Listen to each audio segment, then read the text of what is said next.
और कोई नोटिस नहीं, कोई किसी पे चूं नहीं रेंग रही। इस गर्मी के जमाने में तो लोग, मैं तो समझता हूं कि कहीं ऐसा ना हो जाए कि लोग जो हैं इन लोगों की जैसे हमले शुरू कर दिए एमएनएस की उसके ऊपर, पता नहीं क्या कुछ क़यामत ढा दे। और ये सारी जो सूरत हाल है, एक मुल्क है, अफरा तफरी है उसके अंदर, और कोई किसी को दिलचस्पी नहीं है, कोई कानों पे जूं नहीं देख रही। 24 घंटे है लाहौर में, 12 घंटे से 18 घंटे बिजली गायब है। तो आप बताइए इस कौम का क्या बनेगा, किसे इसकी तो वैसे ही असाफी तौर पर ये तो खत्म हो रही। तो ये सारी बातें जो हैं हुकूमतों को कोई नुकेल डाले, कोई मीडिया जो है वो असल इश्यूज की तरफ आए, हर रोज एक नया ड्रामा करके जो मुल्क के अदारे बच गए हैं या बन गए हैं उनको भी जबरदस्त किया जाए। ठीक बात है जी, बहुत शुक्रिया शामी साहब आपका, बहुत तफसील के साथ आपने ये बातें की जी।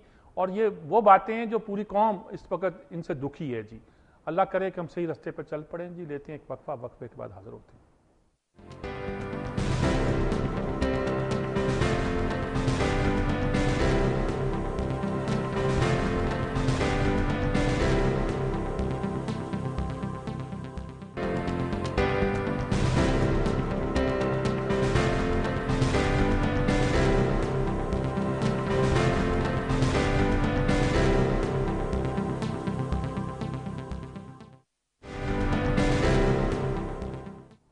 जी नाज़रीन कराम, पहला मैं इरफान सिद्दीकी साहब, इरादा मेरा था कि एक नरम सी बात कर लूँ, सारी तल्ख हो रही है। इरफान सिद्दीकी साहब का कालम पढ़ना चाह रहा हूँ जो एक तरह की वार्निंग है पूरी कौम के लिए। अपोजिशन को उन्होंने कहा भी इकट्ठे हो जाओ तुम आपने मकसद एक कर लो, वरना जो हो रहा है वो कम नहीं होने वाला।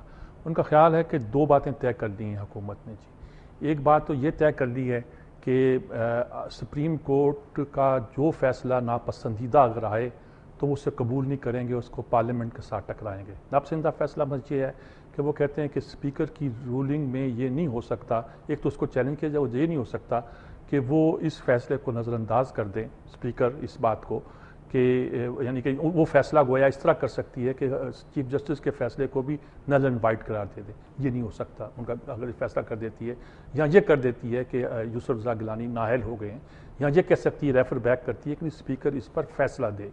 ये नहीं है कि वो कानून के मुताबिक कुछ भी करे तो वो कहेंगे जी पार्लियामेंट ने करारदाद पास करा ली उन्होंने, तो पार्लियामेंट की करारदाद के तहत अब ये फैसला स्पीकर का गोया हतमी है, हम इसको नहीं मानते। इससे जो चाहे नताइज बरामद हो वो अदलिया और पार्लियामेंट को टकराना चाहते हैं। ये अब वही शामी साहब की बात, इक़्तिदार को बाकी रखना है, दूसरों का काम कराना है।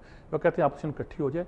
और दूसरी सूरत ये है कि ये अरसलान केस पहली बार, चूँकि रेफर कोर्ट ने तो साफ किया कि जब इंक्वायरी करो आप, उन्होंने कहा कि आप चौधरी शुजात का आज बयान भी आ गया है कि दो बंदों ने, एक बंदे ने दूसरे बंदे के खिलाफ इल्ज़ाम लगाए हैं, इसमें क्या, उन्होंने कहा फैसला इन लोगों ने ये किया, इसके नतीजे के तौर पर ये इस केस के पहले फ़िक्रे उनके बड़े खूबसूरत हैं कि पहले तो अरसलान के अहल खाना की चादरों पर दब्बे पहुँचेंगे, फिर चीफ जस्टिस की अबा तक जाएंगे ये मामला, और उसके जो नताइज निकलेंगे वो कुछ भी हो सकते हैं। इसको यूज़ करके ये जो कुछ करना चाहते हैं वो साफ दिखाई देता है। कहते हैं ऐसे में अपोजिशन को इकट्ठे होना बहुत ज़रूरी है। और जिस दिन नवाज शरीफ, इमरान खान और मुनव्वर हसन एक स्टेज पे बैठे होंगे, मुल्क के हालात जो है मुख्तलिफ हो जाएंगे। अच्छा, एक बड़ा छोटा सा एक आर्टिकल है इंतज़ार हुसैन का, बहुत खूबसूरत सा है, जस्टिस हासकुल खैरी की खुद नविश्त जागते लम्हे से इक़्तिबास लिए हैं। हासकुल खैरी राशिदुल खैरी के पोते हैं और राशिदुल खैरी के बेटे हैं। राशिदुल खैरी के बेटे होने की वजह से वो अपना एक असर भी रखते हैं। राशिदुल खैरी के ख़ानदान के कुछ लोग मेरे साथ काम भी किया, सफूरा खैरी ने मसलन काम किया। तो ये एक पर्टिकुलर मजाज का, उर्दू में दिल्ली के बड़े लोग थे, आए वापस, वहाँ के दो वर्ची थे, बड़े मशहूर थे, शफ़ी और काली। एक दिन जा रहे थे, लड़के को छोड़ के निकले और रक्शे के इंतज़ार में थे। वालिद इनको साथ लेकर मामा पार्ट स्कूल्स के एक शिवलेट आके पास रुकी, बड़े एक साहब पीछे से निकले, बड़े मुअद्दब अंदाज में उन्होंने आके घुटनों को छुआ दिल्ली के उस नामवर आदमी को और कहा कि हुजूर कहाँ जा रहे हैं, मैं आपको छोड़ देता हूँ। उन्होंने कहा वो शफ़ी बावर्ची थे, बड़ा कारोबार चला, काली दिल्ली होटल तो मशहूर है, शफ़ी होटल, पता नहीं कौन से वाला होटल था जो इनके नाम से चला, वो भी बड़ा होगा। इस तरह के कुछ दो चार मज़े के वाक़यात लिखे हैं उन्होंने।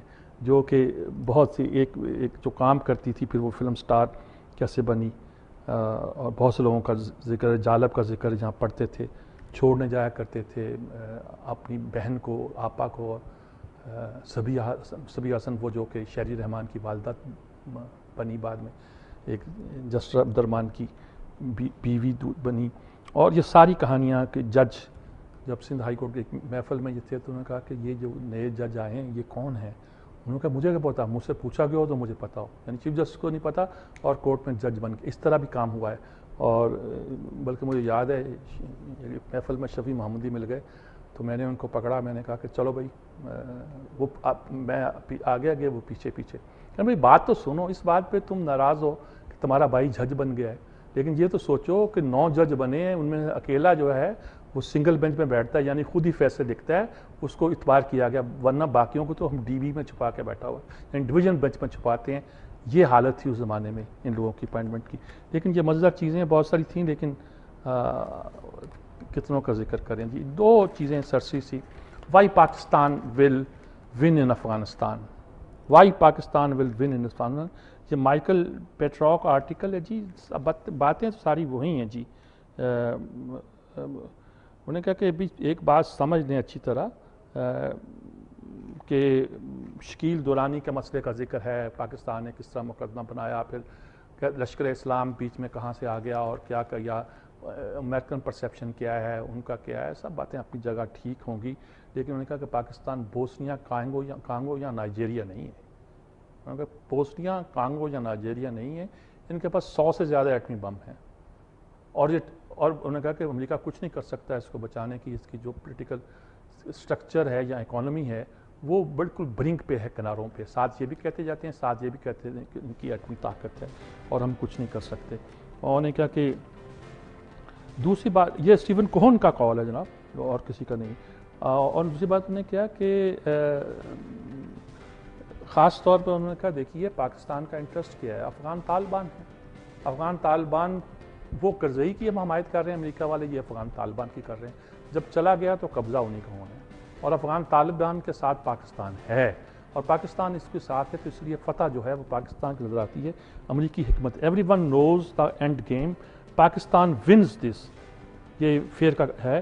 It has the staying power that we don't have. It's one certain kind of people in Afghanistan, namely the Afghan Taliban. Once we are left and they see an opening, they are going to go in with money, bags if it, and military training and intelligence, and they are going to do their best to rebuild Afghanistan in a way that is most suitable to them. They have always done this. They are not going to stop. ڈر رہے ہیں پاکستان آیا چل پتہ نہیں. Meet the next Saudi king. یہ Bruce tidal کا article ہے. بروس ٹائڈل سب جانتے ہیں اس علاقے میں بڑی اتھارٹی کہنا جاتا ہے.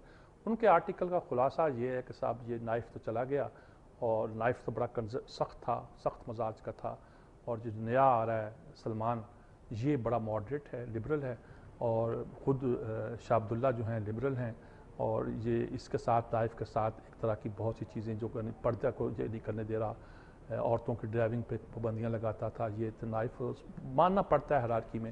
اب نیا بندہ ہے، اس کے ساتھ آپ کے تعلقات بھی بہتر ہو سکتے ہیں. یعنی کہ اس نے کیا کیا کام کیا ہے وہ ساری ڈیٹیل اس کی دی ہے، یعنی ہی نوز دا پرسن.